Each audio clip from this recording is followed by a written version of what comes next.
आखिर 6 मौतों के जिम्मेदार कौन? घटना के बाद जागा प्रशासन। प्रतापगढ़ के महुली में हुए मकान दुर्घटना में 6 लोगों की जान जाने से पूरा जनपद आहत है। 100 साल पुराने जर्जर मकान में रहना इस परिवार की मजबूरी क्या थी? क्या ये परिवार सरकारी आवास का पात्र नहीं था? अगर था तो मिला क्यों नहीं? कई ऐसे सवाल है जिनके जवाब यहाँ के हुक्मदारों को देने होंगे। 100 साल पुराने मकान में प्रमोद श्रीवास्तव का परिवार रहने के लिए मजबूर इसीलिए था क्योंकि उनकी आर्थिक स्थिति ठीक नहीं थी और निश्चित ही उन्होंने नगर निगम शहरी आवास की मांग की होगी। नामांकन की भी कोशिश की गई होगी, किंतु भ्रष्ट कर्मचारियों की लापरवाही की वजह से इस परिवार को सरकारी शहरी आवास नहीं मिल पाया, जिसका खामियाजा पूरे परिवार को अपनी जान देकर चुकाना पड़ा। कि सरकार का दिया हुआ पैसा सिर्फ सरकारी कागजों पर ही दिखता है, ये जमीनी हकीकत भी कुछ नजर आता है। ऐसे कई मामले जिनमें जरूरतमंदों और गरीबों को सहायता न मिल करके उन लोगों को दी जाती है जो पहले से ही सक्षम है। प्रमोद श्रीवास्तव का परिवार भी ऐसे ही भ्रष्ट लोगों की वजह से आज काल के गाल में समा चुका है। घटना हो जाने के बाद प्रशासन अवश्य पुराने मकानों को चिन्हित कराए, लेकिन सवाल फिर भी वही है कि ये 6 जिंदगियों की जिम्मेदारी किसकी? क्या कोई प्रशासनिक कार्रवाई होगी? जिम्मेदारों को सजा मिलेगी या कुछ दिन बाद इसको भुलाकर फिर नई घटना का इंतजार होगा? ये दुखद खबर पूरे जनपद के लिए बेहद हृदय विदारक है और मांग उठ रही है कि समय रहते ऐसे हादसों को टालने के लिए जरूरतमंद, असहाय और गरीबों की सरकारी मदद हो ताकि दोबारा भविष्य में ऐसी घटना ना दोहराई जा सके। प्रतापगढ़ से संवाददाता सौरभ वैश्य की रिपोर्ट। आज रात 2 बजे थाना कोतवाली नगर पे सूचना प्राप्त हुई कि ग्राम महोली के प्रमोद श्रीवास्तव, जिनका लगभग 100 वर्ष पुराना मकान था, वे अपने परिवार के 6 अन्य सदस्य के साथ एक ही कमरे में सो रहे थे। तभी रात में छत गिर गई जिसमें सभी लोग दब गए।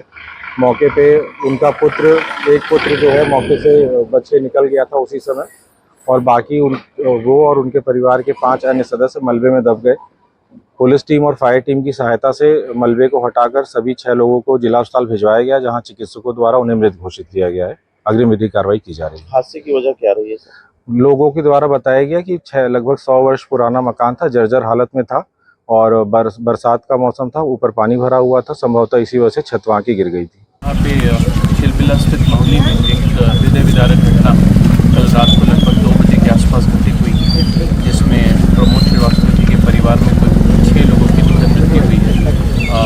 लगातार बारिश हो रही है, कल पूरे दिन में हुई, रात में हुई। उससे जो प्रमोद श्रीवास्तव जी के मकान का प्रथम तल का कमरा था, जो पुरानी तकनीक से बना हुआ था राबिश को आधार बनाकर, वो बारिश में अचानक से धंस गया और जब वो नीचे गिरा तो जो ग्राउंड फ्लोर का छत था उसको लेते हुए पूरी बिल्डिंग नीचे आ गई।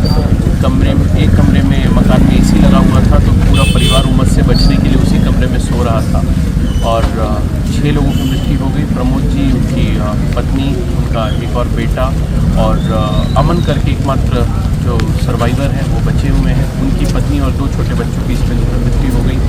एंड बिल्डिंग गिरी तो बिल्डिंग का वेट इतना ज़्यादा था कि ज़्यादा मौका नहीं मिला लोगों को बचाने के लिए और मलबे से निकालकर लोगों के शव को पोस्टमार्टम के लिए भेजा गया है। पोस्टमार्टम उनका चल भी रहा है।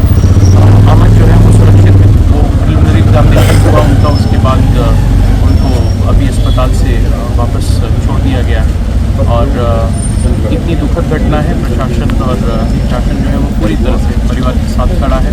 उसी क्रम में मैं और कप्तान साहब मौका मुआयना करने और अमन से मिलने भी आए और आपदा राहत कोष अंतर्गत जो मदद है वो अगले कुछ घंटों में परिवार के खाते में अंतरित कर दी जाएगी। इसके अलावा कृषि दुर्घटना बीमा योजना और तमाम अन्य स्कीम्स जिससे परिवार को आच्छादित किया जा सकता है वो भी किया जाएगा। इनका प्रधानमंत्री आवास की